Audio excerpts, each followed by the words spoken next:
आज जिसे हम समझने वाले हैं ये हर साल बोर्ड एग्जाम में आता है। जी हाँ, हर साल आता है। देखिए इस साल भी आया था, ये देखिए, है ना। तो आइए समझते हैं क्या है। Hello students, welcome again to Edupedia. Prove that √2 is an irrational number. जी हाँ, √2 पूछ सकता है, √3 या √5 पूछ सकता है कि उसे इरेशनल नंबर प्रूव कीजिए। जी हाँ, इरेशनल नंबर प्रूव करना है तो हमें करना क्या है, हमें सबसे पहले स्टार्ट करना है इफ पॉसिबल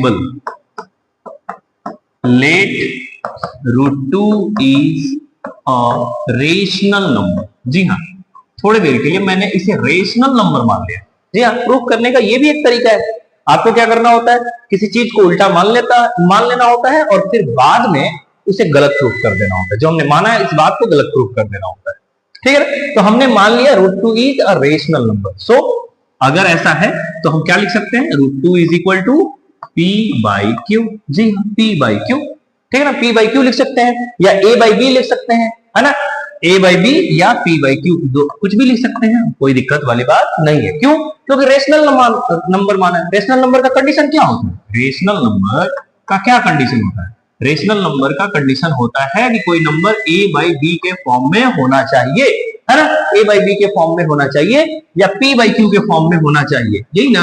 A/B या P/Q कुछ भी कह ले, इसके फॉर्म में होना चाहिए जहां पे डिनोमिनेटर यानी कि b जो है वो नॉट इक्वल टू 0 होना चाहिए, है ना। A/B कह रहे हो तो b नॉट इक्वल टू 0 होना चाहिए, P/Q कह रहे हो तो Q नॉट इक्वल टू 0 होना चाहिए, जहां A और B दोनों इंटीजर्स होना चाहिए। क्या होना चाहिए, A और B जो है, A और B इंटीजर्स होना चाहिए। ठीक है, इंटीजर्स। ठीक है, अच्छा जी, और क्या A and B can not have factor other than one. ठीक है, याद रहे कि वन के अलावा जी हाँ, वन के अलावा इसका कोई कॉमन फैक्टर नहीं होना चाहिए।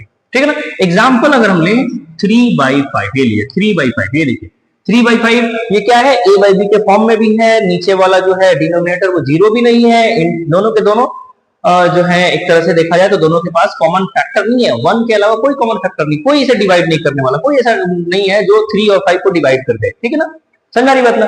तो इसलिए हम इसे एक रेशनल नंबर कहेंगे A/B के फॉर्म में। ठीक है, तो देखिए यहां देखिए √2 जो है वो A/B के फॉर्म में होगा क्योंकि हमने रेशनल माना है।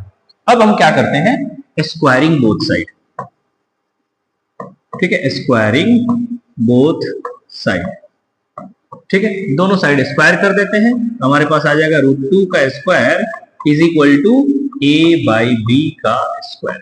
जी हाँ, ऐसा आ गया, √2 square is equal to A/B का स्क्वायर, है ना।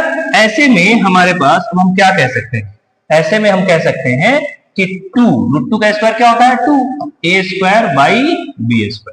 ठीक है, यहां से अगर क्रॉस मल्टीप्लाई करें तो 2B² is equal to A²। जी हाँ, 2B² is equal to A²। अच्छा जी, अब यहां के बाद से एक चीज समझने वाली बात यह है कि अगर मैं 10 इज इक्वल टू 2 × 5 लिख रहा हूं, अगर मैं इस 10 को 2 × 5 के फैक्टर में तोड़ पा रहा हूं तो कहीं ना कहीं ये गारंटी है कि ये 2 जो है वो इस 10 को डिवाइड जरूर करेगा, है ना। ये 5 जो है ये भी 10 को जरूर डिवाइड करेगा, है ना, जरूर फैक्टर्स जरूर करते हैं डिवाइड। तो वैसे ही अगर मैं यहाँ पे लिख पा रहा हूं कि जो है 2 × B² जो है वो A² है, तो यानी कि ये 2 जो है वो A² को जरूर डिवाइड करेगा। समझ रही बात ना, A² को जरूर डिवाइड करेगा। ठीक है, तो हम बोलेंगे 2 डिवाइड्स, सो 2 डिवाइड्स A², है ना। समझ रही बात ना, 2 divides A², so 2 divides A, है ना। अगर 2 डिवाइड्स A² तो 2A को भी डिवाइड करेगा, ये लिख दिया। अब इसके बाद जो आपको करना है वो ये करना है कि जो A आया है ना, जो भी यहां आया है, इसको हमें कुछ और मान लेना है ना। 2 × समथिंग मान लेना है, 2C मान लिया, A को हमने 2C मान लिया। ठीक है ना, कुछ भी मान लेना है, ऐसे 2C मान लेना है। ठीक है, अगर √3 प्रूफ करना होता तो हम 3C मान लेते हैं, √5 प्रूफ करना होता तो हम 5C मान लेते। जी हाँ, ठीक है। तो now let A is equal to 2C। जी हाँ, हमने a को 2c मान लिया। अब इसके बाद जो है यहाँ देखिए ये इक्वेशन 1 मान लिया था हमने, ये इक्वेशन 1 था, ठीक है। अब हमें क्या करना है, a की वैल्यू को यहाँ इक्वेशन 1 में पुट कर देना, ठीक है ना। तो पुटिंग, जी हाँ, putting value of a in equation 1, जी हाँ 1 में पुट करते हैं। चलिए 1 में पुट करते हैं तो क्या होगा, क्या होगा भाई, 2b² वी गॉट, क्या मिला हमें, हमें मिला 2b² इज इक्वल टू, ये देखिए यहाँ पे अगर हम पुट करते हैं 2c, यानी कि 2c का स्क्वायर, ऐसे आ जाए, ठीक है, ऐसे आ जाएगा। तो यहां से 2b² is equal to 4c² आ गया, यहां से b² is equal to 4/2c², है ना। तो ये कितना हो गया, 2c², यहां से 2c² is equal to b², ठीक है। अब देखिए आप ध्यान दीजिएगा, तो ये वाला इक्वेशन और ये वाला इक्वेशन एक जैसा दिखाई दे रहा है, सिमिलर दिखाई दे रहा है। ये कह रहा है 2b² इक्वल टू a², ये कह रहा है 2c² इक्वल टू b², ठीक है ना। तो यही सेम इस तरह की लाइन यहाँ पे भी, इस तरह की लाइन यहाँ भी लिखेंगे, क्या क्या भाई लिखेंगे, 2 डिवाइड्स b², है ना। सो 2 डिवाइड्स b, है ना, 2 डिवाइड्स b, ठीक है। चलिए 2 डिवाइड्स b। अब आप इन दो लाइन को ध्यान से देखिए, ये वाली लाइन और ये वाली लाइन, है ना, ये दो लाइन को अगर हम ध्यान से देखें, है ना, ध्यान से देखें तो कह रहा है 2 डिवाइड्स a, 2 जो है वो a को डिवाइड कर रहा है, यहां कह रहा है 2 डिवाइड्स b, यानी 2 जो है वो b को डिवाइड कर रहा है, ठीक है। यानी कि 2 जो है वो दोनों को डिवाइड कर रहा है, किसको, a और b को, दोनों, इसको a/b को माना था ना, तो a और b दोनों को डिवाइड कर रहा है, ठीक है ना। 2 जो है दोनों को डिवाइड कर रहा है। जबकि रेशनल नंबर के कंडीशन में हमने पढ़ा था, रेशनल कब कहेंगे, जब a and b can not have factor other than 1, 1 के अलावा कोई फैक्टर नहीं होना चाहिए, जी हाँ 1 के अलावा कोई फैक्टर नहीं होना चाहिए दोनों का, ठीक है। लेकिन यहाँ तो है, यहाँ तो है 2 जो है वो a को भी डिवाइड कर रहा है, 2 जो है वो b को भी डिवाइड कर रहा है, यानी कि साफ साफ है कि a/b जो है वो एक फैक्टर रख रहा है, किसको, 2 को, ठीक है। तो यहां हम लिखेंगे क्लियरली 2 इज कॉमन फैक्टर, जी हाँ 2 is common factor of a and b both, जी हाँ 2 जो है वो कॉमन फैक्टर है a और b दोनों का कॉमन फैक्टर है, ठीक है ना। सो तो ऐसे में हम क्या कह सकते हैं, क्या कह सकते हैं हम, ऐसे में कह सकते हैं कि a/b cannot be a rational number, है ना, वो एक रेशनल नंबर हो ही नहीं सकता, समझ बात ना। हेंस क्या, hence 2 is an irrational number, जी हाँ, फिर वो इरेशनल नंबर है। जब रेशनल नंबर हो ही नहीं सकता तो उसे हम क्या कहेंगे, इरेशनल नंबर। ऐसे करके हम आसानी से प्रूव कर लेंगे, जी हाँ ऐसे करके हम आसानी से प्रूव करेंगे। सिंपली हमने क्या किया, हमने a/b माना, स्क्वायर किया और हमने दिखाया, इस बात को दिखाया कि 2 जो है वो इन दोनों का कॉमन फैक्टर है, a और b के लिए फैक्टर है वो, है ना। और रेशनल नंबर का कंडीशन होता है कि फैक्टर नहीं होना चाहिए, है ना, 1 के अलावा कोई फैक्टर नहीं होना चाहिए। तो ऐसे में ये इरेशनल हो गया, ठीक है। अगर आपको कभी √5 प्रूफ करना हो या √3 प्रूफ करना हो, कंडीशन सब कुछ यही सेम टू सेम रहेगा, जहां जहां √2 लिखा है ना वहां √3 रहेगा, बस √3 square equal to a² b² या 3b² इक्वल टू a² या 3 डिवाइड्स a², 3 डिवाइड b, है ना। और सेम कंडीशन यहाँ 3c मान लेंगे, पुट कर देंगे, है ना, यहाँ 9c² आ जाएगा, कट जाएगा, फिर से 3c² इक्वल टू b² आ जाएगा, सेम टू सेम। √3 के लिए, √5 के लिए, √7 के लिए कोई भी इरेशनल प्रूफ करना हो तो इसी तरह से प्रूफ कर लेंगे। तो अब अगला क्वेश्चन, अगर आपके एग्जाम में नहीं आया ना √2 √3, तो ये वाला पक्का है, जी हाँ इन दोनों में से एक तो आना ही आना है, तो में से कोई एक आएगा, इस बात की 100% गारंटी है, जी हाँ इस बात की 100% गारंटी है, ठीक है। तो prove that √2 + √3 is an irrational number, जी हाँ आपको कैसा क्वेश्चन पूछेगा, या तो यहाँ प्लस रहेगा या माइनस रहेगा या मल्टीप्लाई रहेगा, है ना, 2 √3 बोल देगा या 2/√3 बोल देगा, है ना, 2 + √3 बोल देगा, ऐसे करके मतलब सम में, सब्सट्रैक्ट में या फिर प्रोडक्ट में या फिर डिवीजन के फॉर्म में आपको ऐसा दिया रहेगा जहां पे एक रेशनल और इरेशनल का मिक्सचर रहेगा और बोलेगा इसे इरेशनल प्रूफ करना है, ठीक है। तो ये आपके लिए एकदम बिल्कुल हलवा है, जी हाँ बिल्कुल हल्का है। और इसे कैसे प्रूफ करेंगे, तो अगेन स्टार्ट तो वैसे ही करेंगे, इफ पॉसिबल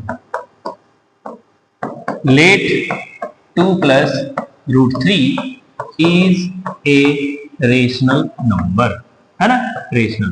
ठीक है, स्टार्ट वैसे ही करेंगे कि 2 plus root 3 is a rational number, है ना, मान लिया। सो हम कह सकते हैं क्या, 2 plus root 3 is equal to A by B. जी हाँ, ऐसे हमने कर लिया।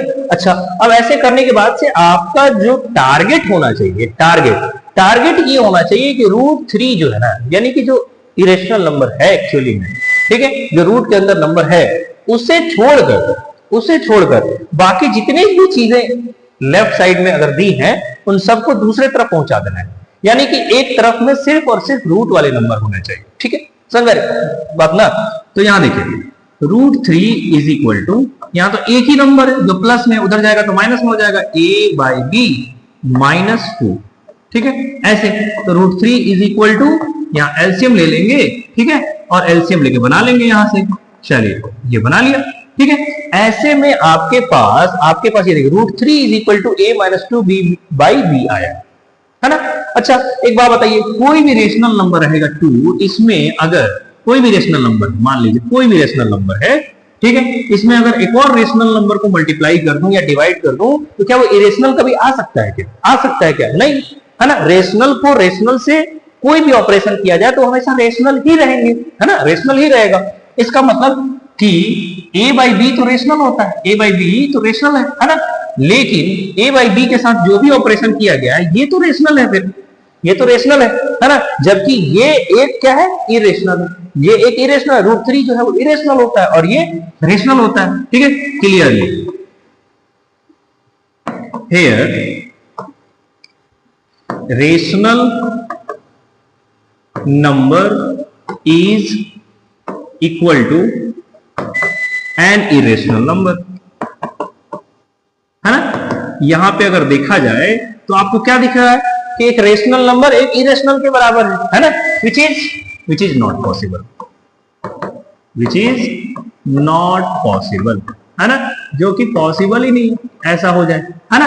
ऐसा हो ही नहीं सकता कि एक रेशनल और इरेशनल आपस में इक्वल हो जाए, है ना।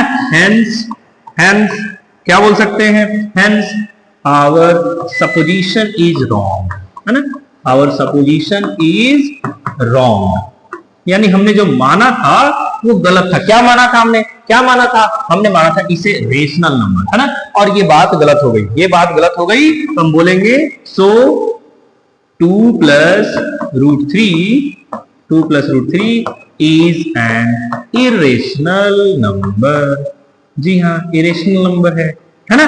2 प्लस रूट 3 जो है वो क्या है, एक इरेशनल नंबर है। ऐसे करके हम प्रूव कर देंगे, है ना। कोई भी नंबर यहां दिया रहेगा, प्लस के फॉर्म में दिया रहे, माइनस के फॉर्म में दिया रहे, है ना, मल्टीप्लाई के या डिवाइड के, आपका टारगेट यही होना चाहिए कि रूट में जो नंबर है उसके अलावा बाकी सारे नंबर्स को दूसरे साइड में पहुंचा देना। जी हाँ, दूसरे साइड में अगर आप पहुंचा देते हैं तो आप आसानी से इसे प्रूव कर पाएंगे।